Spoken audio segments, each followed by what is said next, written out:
All right, today we're going to dig into a quiet revolution, one that has totally reshaped how money moves around the world. It's a story about how the very idea of investing got flipped on its head. This is the story of the ETF.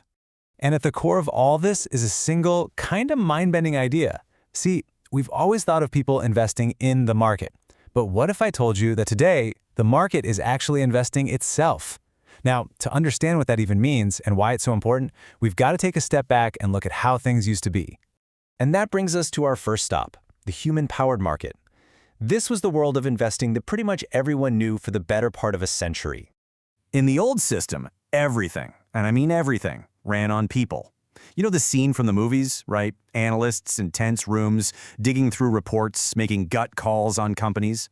The whole goal was to outsmart everyone else, to beat the market. This meant money moved slowly, carefully, and you paid some pretty hefty fees for all that human brain power. But then, a simple but totally radical idea started to take hold. It wasn't some loud explosion. It was more like a quiet current that started to completely rewire that old human-powered system. That revolutionary idea was the Exchange-Traded Fund, or ETF, and the concept is actually brilliant. Think of it this way. Instead of trying to pick out individual fruits at the grocery store one by one, you just buy a prepackaged basket that has a little bit of everything. And these baskets can hold pretty much anything. The biggest US companies, tech stocks, whatever. Then you can trade that entire basket on the stock exchange just like it was a single stock. And that right there, that was a philosophical earthquake. The whole point was no longer to find that one winning stock, that needle in the haystack. The goal wasn't to beat the market. It was to just be the market, to own a tiny piece of the whole thing. So this simple idea created two completely different ways of thinking. You had active investing on one side, human decisions, high fees, trying to beat the market. And on the other side, passive investing with ETFs, automated rules, super low fees, and the goal of simply being the market. It was a complete 180 from the old way of doing things. And this new, cheap, easy approach didn't just get a little popular. Oh no, it unleashed one of the biggest movements of money in history. It kicked off what we'll call the Great Capital Flood.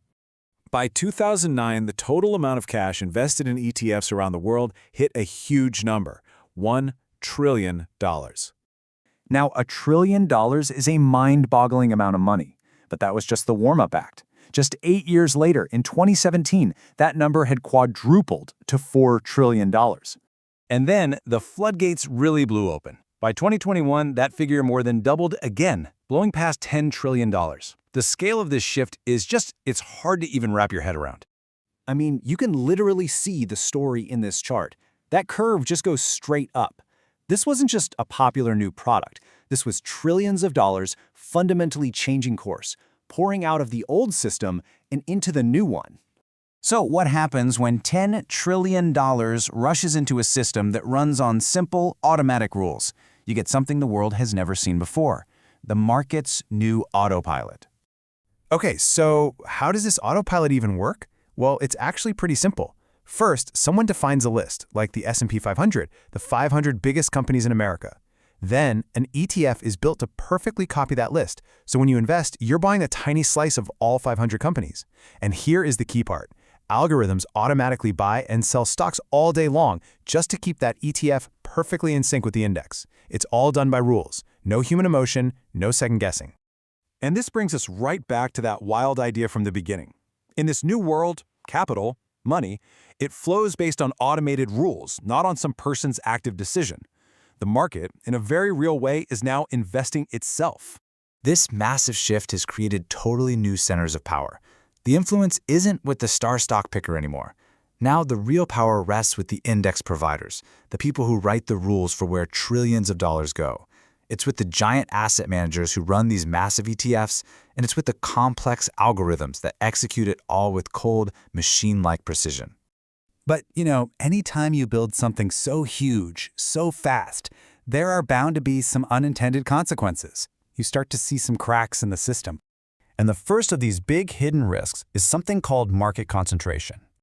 So here's how this creates a really powerful and kind of dangerous feedback loop.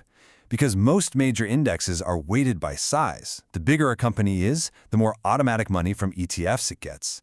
That flood of cash, of course, helps make the company even bigger, which then means it gets an even larger slice of the next round of investments. The big just automatically get bigger, creating this sort of winner-take-all market that could end up stifling smaller, innovative companies.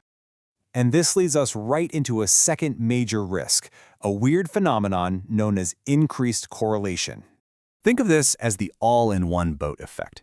Because ETFs buy and sell entire baskets of stocks at the same time, it forces all the companies inside that basket to move up and down together, even if their individual businesses are performing very differently. And the real danger here is that if there's a market panic, people don't just sell one bad company, they sell the entire basket, which can drag everything down all at once. So all of this, the automation, the concentration, the way everything moves together, it brings this whole story to a head with one last really critical question. Who is driving now? You know, what started as a simple, clever idea to make investing easier has had a much, much bigger result. We have fundamentally rewired our global financial markets into this huge, automated system that runs on preset rules, and it directs the flow of trillions of dollars with very little human touch. We've built this powerful, incredibly efficient machine that has opened up investing to millions. But it leaves us with this one final, massive question. In a market that invests itself, who is truly in control?